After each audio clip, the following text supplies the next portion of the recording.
welcome to Spitfire Mods. This video is our video titled Different Board Types, Different Profiles. And what we're going to do is we're just going to speak for a couple minutes about different boards and how to accompany those boards. Let's say you have your rework station set up, you have a PS3 board on there, your profile looks great, you're getting a nice plateau in the 160 range where your flux needs to be, you're soaking the flux good, you're reflowing perfectly, you're getting your component up to 220 something, you know, melding your unleaded solder, and you got great reflows with the PS3. Let's say then you take your PS3 off, you put your Xbox board on there and you're probing it, and your Xboxes are getting damaged, they're burning up the boards. This is where it comes into play that different board densities and different board types have different profiles.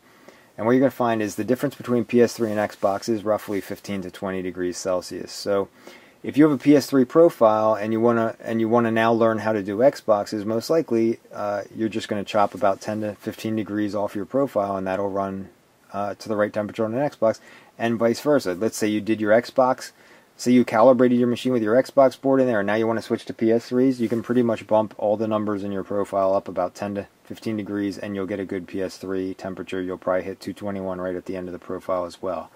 So keep in mind that different board types, different Xbox and PS3s, an Xbox board is very thin, an Xbox board warps a lot, warps very easily. If you look at a PS3 board, it has very large copper ground planes. These copper ground planes go all around the edge of the board and they reinforce the board. This board also has a ground plane across the entire board itself.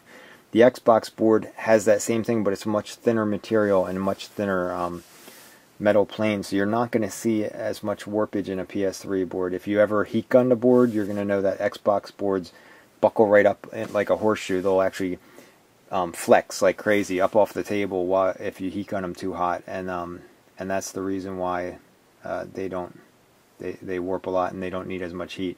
So you're not going to need quite as much bottom heat for your preheat, and you're not going to need quite as much heat for your reflow on an Xbox board. And that's basically it. We just wanted to talk briefly about different board types and why you need a different profile. Just that you do know that one profile may not work across all your boards, and the reason being that their density is different. And the density meaning the thickness of the board, the amount of ground plane and metal material the board has, and the amount of components. You need to know that this board is like a sheet of metal. If you have a sheet of metal and you take a blowtorch and you hold it on the one side, the other side will be cold. Like you can put your finger on the one side of the sheet of metal, but over here it's red hot.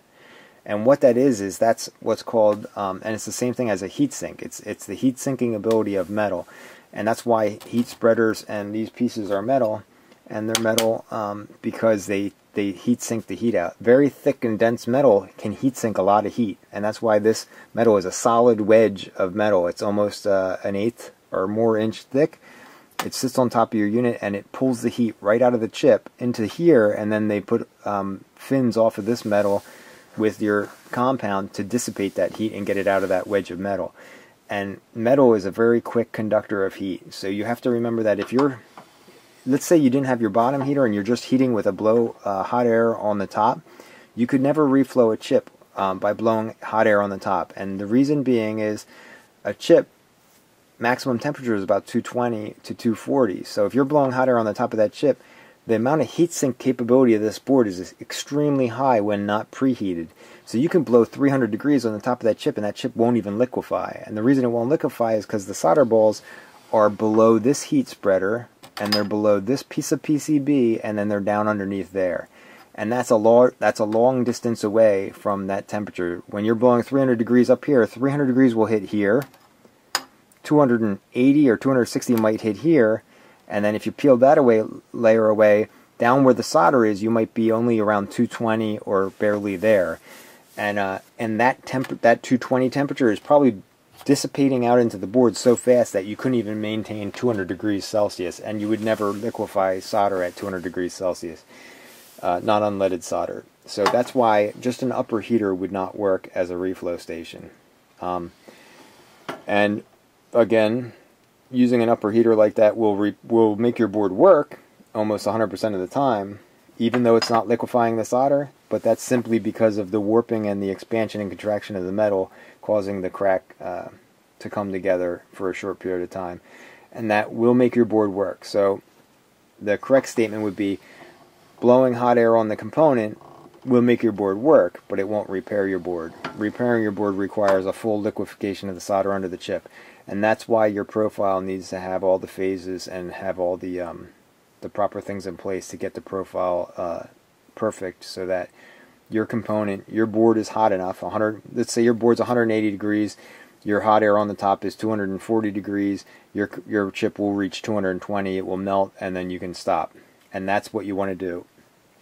You want to hit all those temperatures just right. Your board, you don't want it to be a heat sink. You want it to be holding enough heat so that it's not melted and it's not getting damaged, but it's hot enough so that you don't need a lot of difference in temperature, and it won't heat sink your heat out of that chip, so that if you run the component above the melting point, the component will actually fully melt. And that covers our different board types and different profiles. So that's the reason why every board is slightly different, and why you would need a different profile based on density and population of the board. And thank you for watching. This ends our different board types and different profiles video.